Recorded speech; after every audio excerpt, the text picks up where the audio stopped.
And we are live. Thank you everyone for joining today. It's Friday for everybody, so I forgot to unmute myself at the beginning, and that's why probably you saw me talking. Anyhow, welcome to Think Young last webinar of the year. We're very happy that this is it's the last one of the year, but in a sense, we're very happy that it's a launch of something new for 2025. We are joined today by three wonderful panelists that will guide you through an exciting and especially very important topic. We are officially launching, as you have seen on our social media probably today, our parents network. This is a build up on what was the last couple of years' work together with Meta, in which we build a youth network, a network of creators, of young people who wants to get engaged in the debate, to decide and make sure their voice are heard when it comes to teenager and young people safety and opportunities online. We thought, because of a strong demand that was coming from the crowd, I would say, and from people listening to us, to add another layer to this network. So to add a group of parents, we think it makes sense, and there is a lot of interest on how parents can enable their teenager and their young people and their children to better have experiences online. Now, if you are watching this on all the different platforms, there is one link at the bottom of the platform. That is a manifesto that we put out and that we prepared for the new European Parliament, but I would say also for any policymaker and decision makers in Europe. It's a manifesto based on the experiences of that youth network I was telling you before, and some recommendation from experts from all over Europe, experts in obviously online experience, digital citizenship, social media. Please note that this section is recorded, so if you miss part of the webinar, as always in Think Young standard, you can watch it later on. Now, moving on to our panelists, I will ask them to introduce themselves, and I will start from Ruth, who was already part of our expert group last year, so she's a bit familiar with this format. Ruth, please go ahead. Hi everybody, lovely to be here again. My name's Dr. Ruth Plackett. I'm a senior postdoctoral research fellow at University College London, and I'm here largely because my research largely revolves around looking at the impacts of social media on young people's mental health. I'm also very interested in the role of parents within this, and I've done a lot of interviews and surveys with young people and parents to understand their experiences of social media, but also understand how they go about managing it and what kind of effects it has. So really delighted to be here today. Thank you, Ruth. Ivano, please. Hi, everybody. My name is Ivano, and I am a parent. I have two kids, or two adolescents, and working every day, playing every day with social media. And I am also a general secretary of a foundation dedicated to Carolina Picchio, that is the first Italian victim of cyberbullying. Thank you very much. Thank you, Ivano, and thank you for joining the Think Young Parent Network. Dave, last but definitely not least, please. Thanks, Andrea. Great to be here. My name is Dave Miles, Europe's head of safety for Meta. Really looking forward to the discussion today. These discussions help inform our thinking both in terms of product design and to ensure our users have a safe, age-appropriate experience through our family of apps, which include Facebook, Instagram, WhatsApp, and increasingly in extended reality. Thanks. Thank you. As some of you might know, Think Young first and foremost core job is to do research on the life of young people and try to understand a bit about their behaviors. We run focus groups this summer with 28 teenagers from all over Europe about their experiences online, about risk, harms, opportunities. And we will, in a minute, share some quotes from these focus groups. But just for you to be aware, these focus groups will be part of a bigger report, a white paper that will be published next year together with Meta, and there are several researchers from around Europe who collaborated with this, and it will share some interesting insights, and we'll try to take a holistic approach to what is teenagers' experience online. Now, there are some quotes that I think if you are home on a big screen, you can probably read easier. I'll try to go through some of them. There is the first one. It's a 15-year-old from Italy who goes like, "I really think you should educate the young user from a young age." If I can quickly comment on this part of the education really comes up many times in many things we do. So there is a strong demand from young people about getting more education and learning more. It's clearly a generation who understood lifelong learning. I go to the second one. I think you can also get a lot of new insights from different people and cultures. You can connect with people. That's a female 15-year-old from Belgium. Then we have a male 16 years old from UK.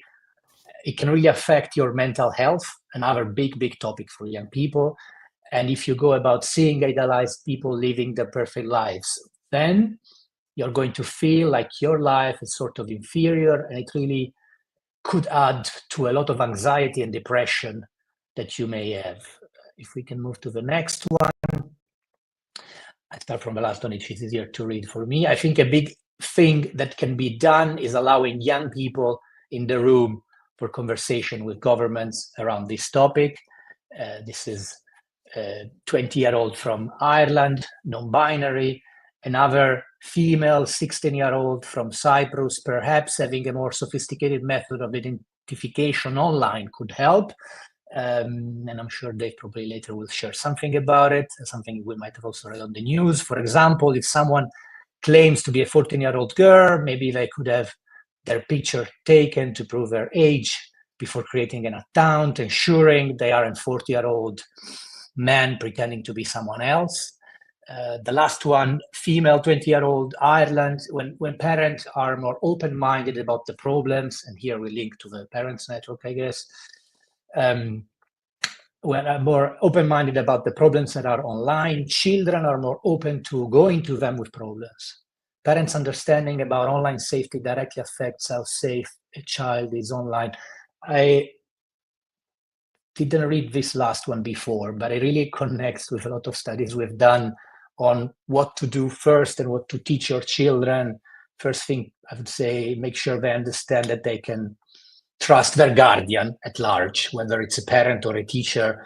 So if as soon as they encounter some problem, they feel open to say, hey, I've encountered this online. This is a very important thing, and I'm sure Ivano with Fondazione Carolina agrees to that part. Anyhow, we read some quotes. I passed the word to you for, I would say, a first comment. Ivano, what's your reaction to some of these quotes? Are you surprised? Is something that you guys hear regularly in your work as parents, but also as working in the Fondazione Carolina? Well, actually, I am really surprised, but in a good way. I am pleasant astonishment, knowing that children and adolescents are becoming more and more awake. Makes me, as a parent and also as a Fondazione Carolina, think that they really are capable of building a new world and a more responsible society in their approach to the use of technology. Our children, our adolescents have the desire to participate in the decision making. They're asking to participate in this process, and this process regards themselves, so they want to be involved.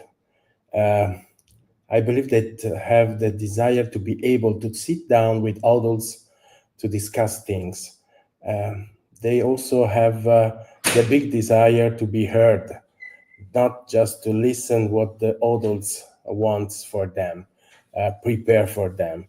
In Italy, we are discussing a new law concerning the limit to access of social media at 15 years old.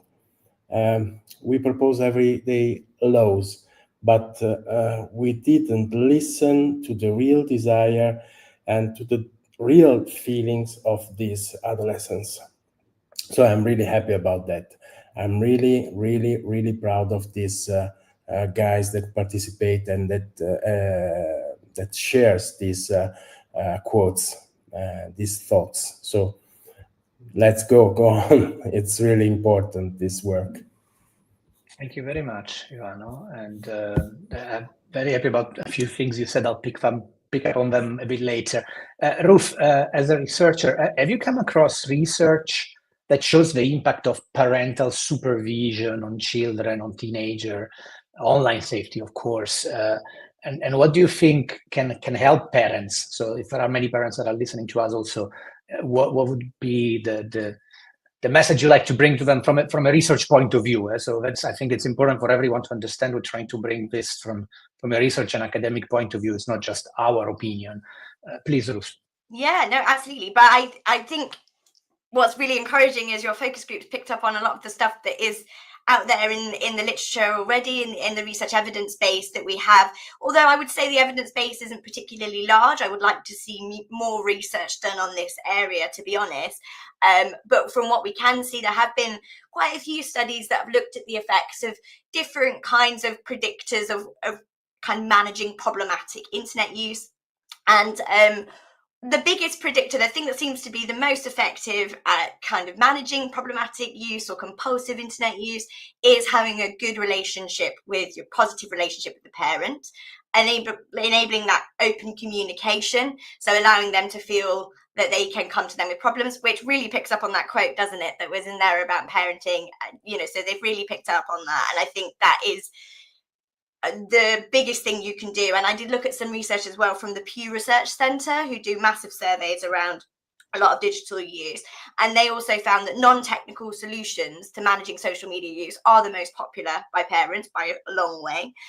So the majority of parents are now having conversations with their young people about what they're doing on the internet, and that does seem to be quite effective in helping them managing it, and just helping to feel that trust, and that parents have considered their views and included them, as another quote said, in the decision-making process, and have thought about all the positives and negatives of social media. Because I think that also came out in the quotes as well, is that there are some positives, and we don't want to overly restrict, because some of the evidence also showed that being too overly restrictive, so forbidding social media use, could actually backfire and have some problematic effects on social media and internet use, because it kind of like when you ban something, I think it's a common thing that we know, it can backfire and not be very helpful for people, and can have negative effects on their social lives, on their education, because we use social media for so many things. It could be quite detrimental to be too restrictive. On the other hand, they do there is some research around having kind of consistent regulations that you have as a family or a household around internet use and social media do seem to be quite helpful, and also modeling those behaviors yourself as a parent do seem to be quite helpful. So if you say, we're not going to have phones at the table at dinner time, those kind of things do seem to be quite effective, because they are bringing in rules and regulations that make sense to both the child and the parent, and they facilitate that kind of open relationship and good communication. So I think, it's always going to be a fine line and a difficult balance for parents to know how far to go in terms of that regulation. And I think you do have to take it on what you're seeing your child's problems might be, and some might be more severe than others, so you obviously have to take different action depending on what's happening around you. But I guess the take home thing from the research is having that good communication and open relationship with your child. Thank you, Ruth. And I guess when it comes to fine balance, parents ultimately have they can tailor it to their teenager, and so, as Ivano said, maybe making too many rules sometimes that can be detrimental to someone who's really growing up. I mean, parents and guardians, just to clarify. Another thing I think it's important to clarify, we are approaching this talking about teenagers, of course, because when it comes to what people reads online and regulation and banning and et cetera, doing this job since a while now.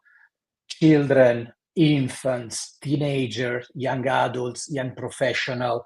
We sum up everything with young people, but each cohort, each group has its own characteristics and needs. And speaking of which, when it comes to teenager, Meta recently announced, and I think some of you might have read it on the media because in certain countries it went out. Meta announced a range of safety features that started rolling out to further protect teenagers online and empower parents as well. We're very fortunate to have Dave, who's head of safety at Meta for EMEA, so Europe, Middle East, and Africa. It's a very large region and a very important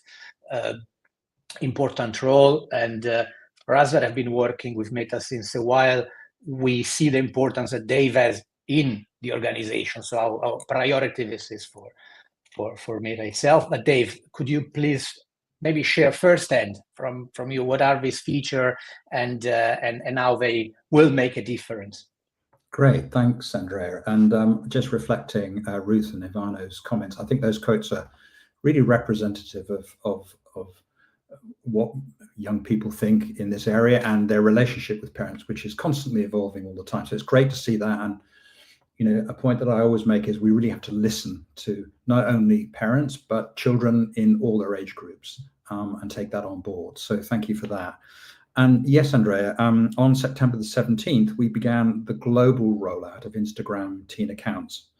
Indeed, last week, that includes the EU as well.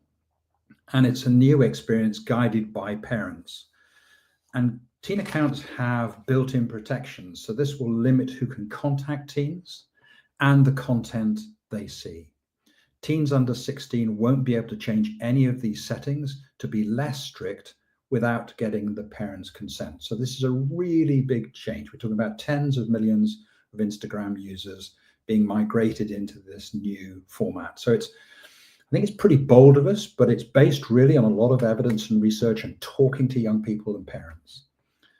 The launch came about from our research in close consultation with academics, parents, teens, and other stakeholders. And this was also informed by our youth advisory board as well.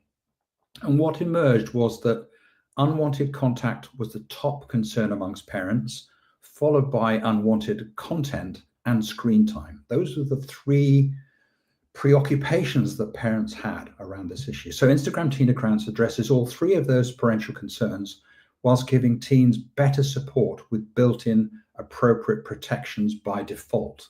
So that's a really big change. So even if a teen between 13 and 15 is currently in a public account, they will be defaulted into a private account, and that can only change if the parent allows it.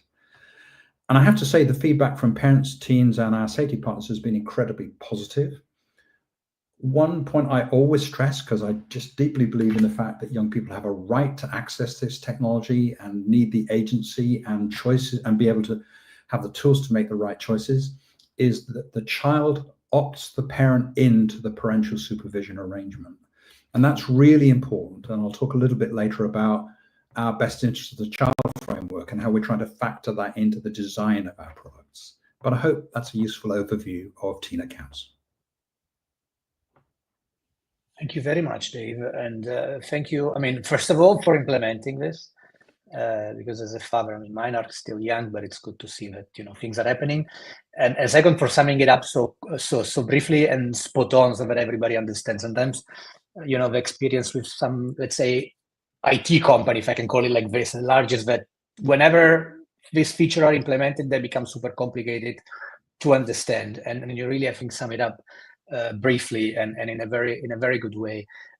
I have in front of me the quote of another participant from a focus group that says it's a male 13-year-old, so really the first year when you can start being on social media. I think that age restriction would be okay. Wonderful, it's on the screen as well. Would be useful if they were actually properly enforced instead of what is currently enforced, as in maybe with identification that you could actually make sure that some more vulnerable people weren't allowed on social media, like younger people. This is, first of all, extremely articulate for a 13-year-old, but we all work with teenagers and we know how it's a generation that's definitely growing up in the right way for many points of view.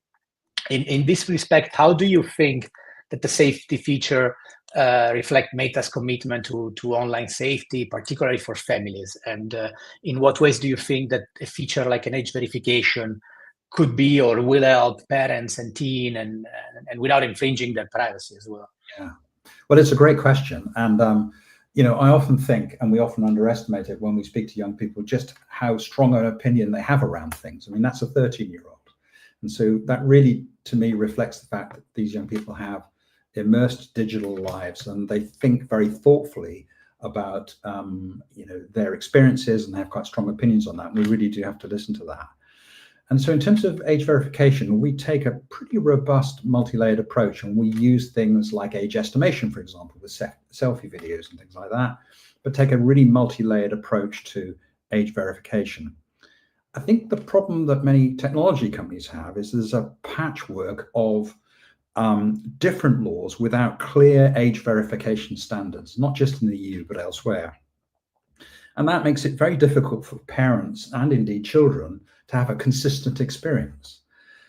So we believe there's a better way. And I think Meta supports legislation that requires app stores to get parents' approval before they download their app, allowing parents to oversee and approve their teens' online activity in one place.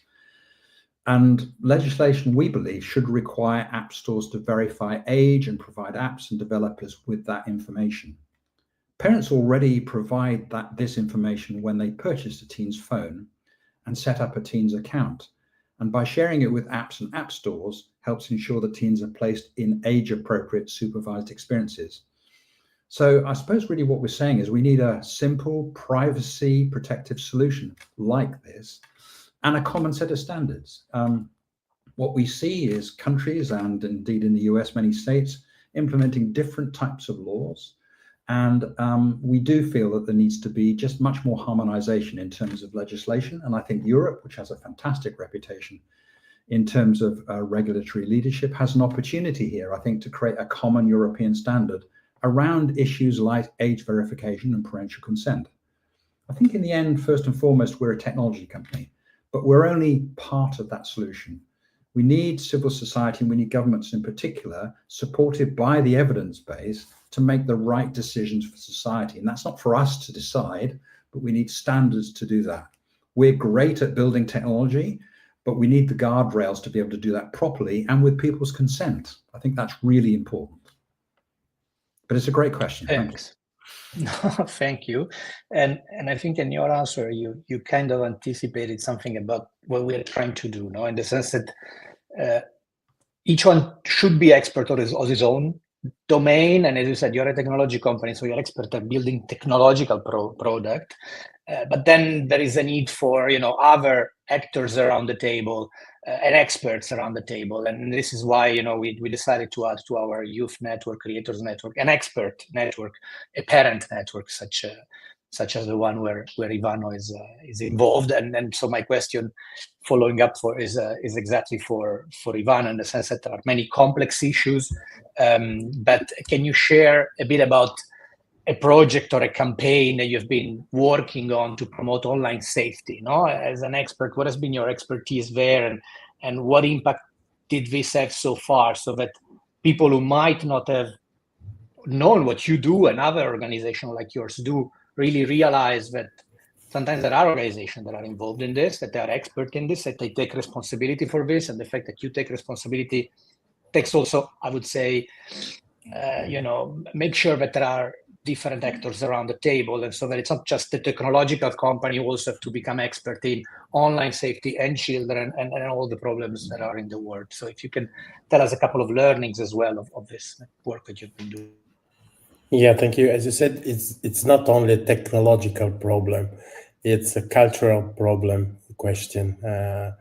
But the very big problem, I believe, is the involvement of parents, who all too often are not fully aware of these issues, but rather promote by their example behavior that is not always correct. I'm thinking, for example, on the phenomenon of sharenting, that it's a big problem. It's parents who increasingly often give these instruments into the hands of children, more often at 7 or 8 years old. Parents also often do not participate in the training and awareness raising meetings on these issues organized, for example, in schools. I share just one figure to let you know. Every year, the foundation, Carolina, meets about 19,000 children in all over Italy. We also would like to meet as many parents, 90,000. But unfortunately, we only get to meet about 15,000 parents. So this is a big problem. We need to go and meet parents in all real and virtual environments to reach them even on beaches, on holiday. Also on social media, I can share with you, we created some digital contracts, some digital pacts that parents and child should sign. If it's possible, I will show you some campaign. This is the last one we are sharing in these days on Facebook, and I'm sorry it is only in Italian, but this is this concern about what happens in 70% of families during the holidays. Every child spend more than 4 hours a day in front of screens. And also I will share you this one. This is the contract that parents should sign with their children. So rules that not only adolescents or child should have to respect and to sign, but also adults, they have to respect the rules they gave also to their children, to give a good example to the children. If it's possible, I want to share also two advice in particular. The first one is to think about moments and tools that make it possible not to consider schools as the only environment in which to educate children and parents. All adults who have educational responsibilities must be aligned on the educational pillars of digital well-being. So we have to go in youth centers, we have to go in sports centers, where you have adults with that are engaging with adolescents and kids. And also the second one is educational continuity. Unfortunately, all too often we talk about these issues only and exclusively when there are dedicated days, I think as Safer Internet Day in February, or because serious news cases occur. So when there is a tragedy, as the Carolina story teaches us, we need to talk about them, discuss with them during all the year, in school and outside the school. If we want to spread a new culture of attention to these issues, we need to work on a daily basis. Culture is going to change through practice, and the practice is made up of daily gestures. So we have to talk and to change our gestures daily, and not to talk only because there is the Safer Internet Day. That's what I think. Thank you very much, Ivano. That's really, really inspiring, and definitely important to see, that there are organizations there every day. And as you said, not just when it's, the day dedicated to, or when there is some unfortunate cases that goes out on the media, but also,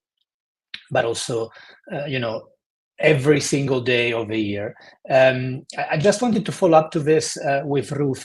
How important do you think is digital literacy, in the sense that, again, approaching this from different point of view, and you have talked about before, mental health, which is something that we're not talking today, but it's a big topic growing for Think Young, and I mean, because of it is for young people. So next year we will have a lot, but in the whole topic approach from a digital literacy point of view, and see what are the what is digital literacy for the one who don't know, and maybe I'm listening to it, just to give us a couple of examples and see why this is important. But again, in empowering teenager online, not just in protecting them or trying to freeze them off things, but really try to empower them.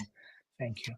Yeah, I mean, digital literacy can mean a lot of things, I suppose, but it generally means that kind of being able to access and understand how to safely use the variety of digital devices and the internet that we have available to us. And it applies to both parents and young people and educators and health and social care professionals and everyone who interacts really with, which is kind of all of us really in this digital age, and related to children and their understanding. And yeah, there is a lot of research actually picking up on this idea of improving digital literacy.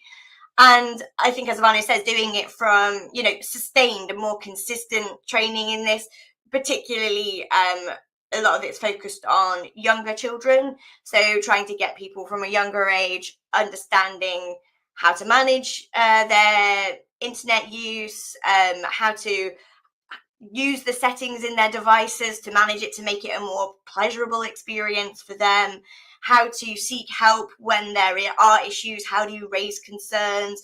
All these things they were once a very self-taught thing, which I think people just learned through trial and error, and are now being more brought into curriculums in schools, but also wider as well. But I think Ivano says there is more work to be done about getting it not just schools, but we need to encourage digital literacy across the board. I've been looking at some stuff around healthcare professionals, particularly in those in community settings, who might be having people come to them with some issues, not really knowing what to do and not really understanding what they can actually suggest to manage social media use. So there's definitely a gap in a lot of people who are involved in the care of young people in terms of what they understand about the internet and how you can safely navigate it. And a lot of work by somebody in the UK at the London School of Economics, Sonia Livingstone, has done a lot of work around digital literacy, and would recommend reading up on loads of digital toolkits designed for young people and for parents to help them improve their knowledge about online safety more broadly. And it's a really growing area. And I think studies have definitely starting to show now that the more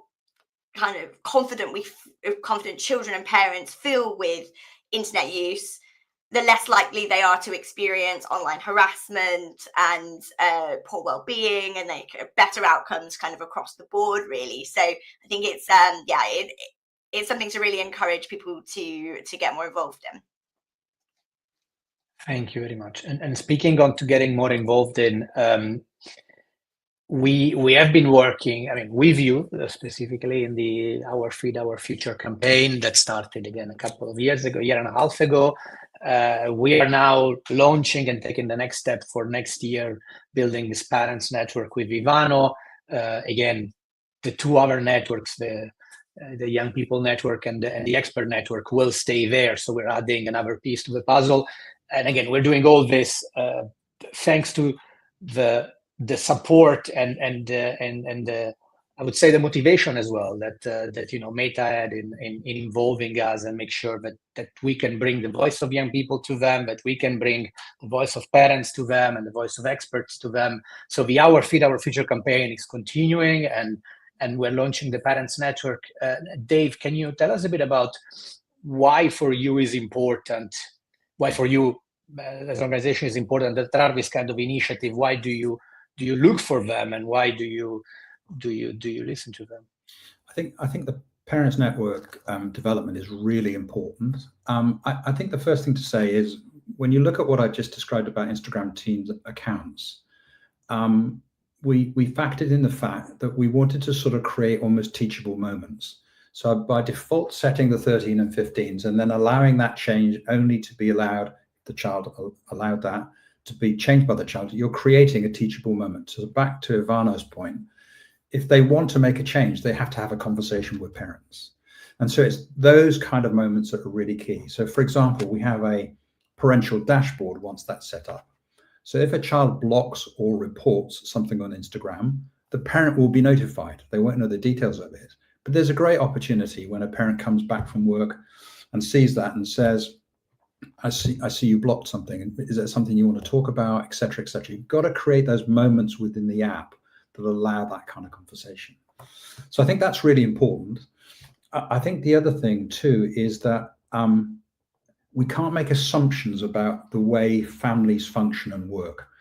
You know, a lot of media literacy and guidance is based around a two-parent situation where the parents are engaged, that they have ready access. That's just not always the case. You've got to have apps that ensure that if there are extended family, guardians, you have the capacity to make sure that the family or the community can support those children and not make assumptions that a parent is going to be on hand. So, for example, within Instagram Teen Accounts, we've launched something called Topic Selector. And why that's really important is that what that allows is, because we have a 13 to 15 and a 16 to 17, we can do through our recommender algorithms, we can actually serve up high quality content to them in categories that they select, like STEM or football or whatever their interests are, so that they see age appropriate content being served to them in a really constructive way, so that their experience on online is high quality, and they don't sort of seek to go down rabbit holes in such situations around individual harm. So age appropriateness is very important. That age modeling is starting to come into the way that we design apps.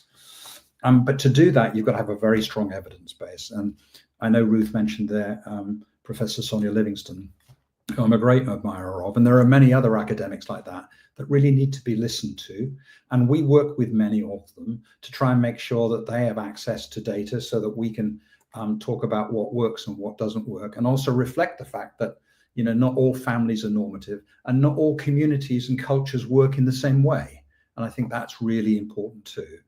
So that collaboration is really key. And then I think the final thing I would say is that parents are very time poor, and they need to be communicated to in their own right and in a way that's clear and understandable. And that's one of the reasons why we've been advocating for sort of simple App Store or OS level approach.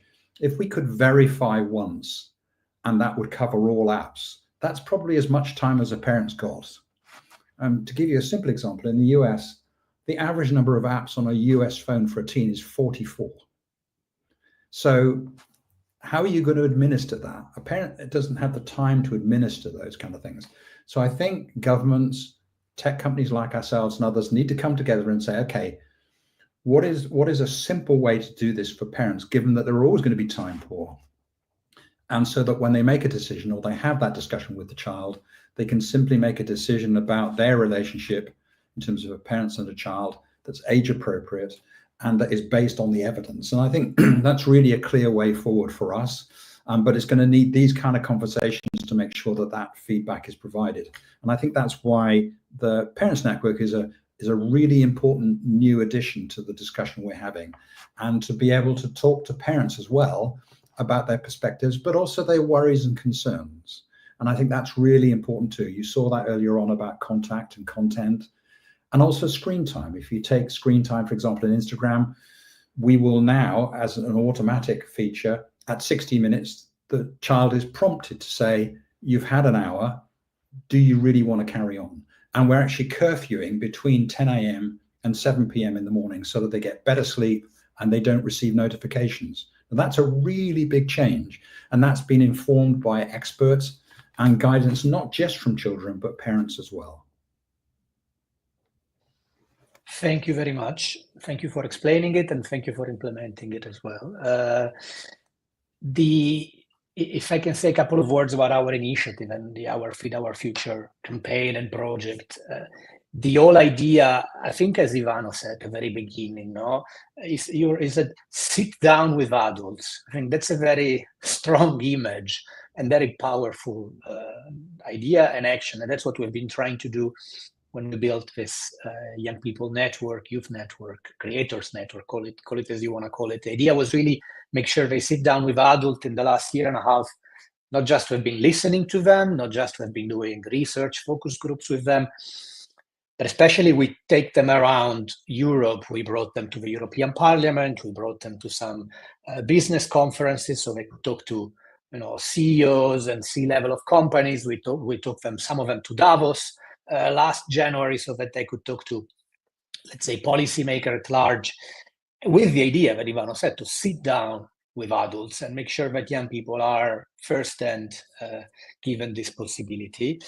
The next step, which is the one of the Parents Network, is really coming, I would say, grassroots, because usually at Think Young, we really look at the young one, but the demand was so strong, and I would say that the lack of this kind of approach where parents can also see what's going on behind the scene with tech companies, that's going on with policymakers in other countries as well. What is Germany doing, what is Italy doing, what is Denmark doing, and try to build on these best practices.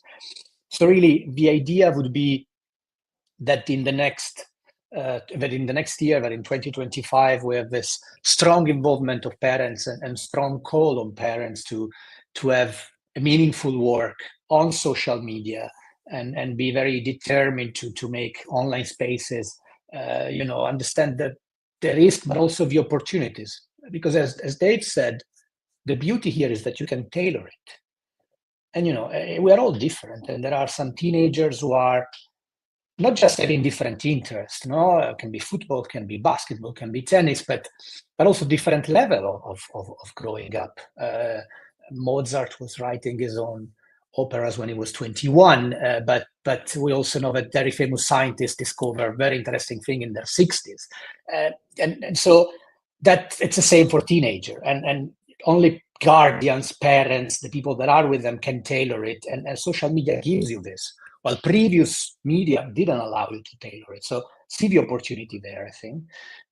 We're getting towards the end. We still have a few minutes. I'd like to, first of all, thank you all. But if I can give a last word to each one of you, starting from Dave on, to wrap it up, what is the one key change or outcome that you would expect to see in the next 6 to 12 months from the Parents Network, from this phase of initiative? If you could say June 2025 or December 2025, I would love to see this done. And I'm asking this to all of you guys. So, but starting with Dave, thank you.